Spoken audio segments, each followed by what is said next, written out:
মসজিদ এলাকার বাইরের লোকজনের নামাজ আদায়ে নিষেধাজ্ঞা দিয়েছে পুনের গ্রাম পঞ্চায়েত। মসজিদ এলাকার বাইরের লোকজনের নামাজ আদায়ে নিষেধাজ্ঞা দিয়েছে ভারতের উগ্র হিন্দুত্ববাদী মোদী সরকারের নেতৃত্বাধীন পুনে জেলার গ্রাম পঞ্চায়েত। সম্প্রতি নিরাপত্তা ও আইনশৃঙ্খলার দোহাই দিয়ে মসজিদে নামাজ আদায়ের নিষেধাজ্ঞা সংক্রান্ত আইনটি পাশ করা হয়।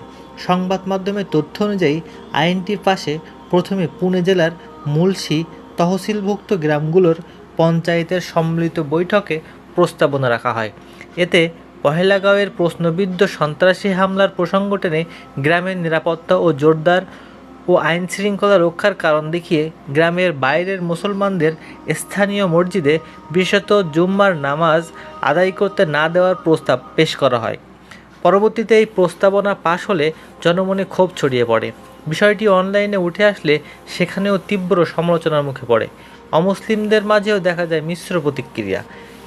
ইতোমধ্যে পুনের ঘোটাওয়ারে পিরানহুট, ওয়াতকি, লাভলে গ্রামের মতো স্থানে এই নিষেধাজ্ঞার নোটিশও ঝুলে দিতে দেখা যায়।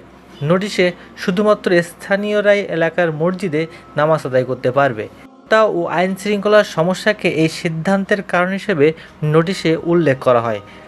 প্রাণহুট গ্রামের এক পুলিশ কর্মকর্তা বিষয়টি নিশ্চিত করে বলেছেন, শুক্রবার গ্রামের মসজিদগুলোতে বাইরের লোকজনের সংখ্যা বেড়ে যায়। নিরাপত্তা ও আইন শৃঙ্খলার জন্য যা সম্ভাব্য হুমকি হিসেবে বিবেচনা করা হয়েছে। শুধুমাত্র স্থানীয়দের মসজিদে নামাজ পড়ার অনুমতি দেওয়া হচ্ছে।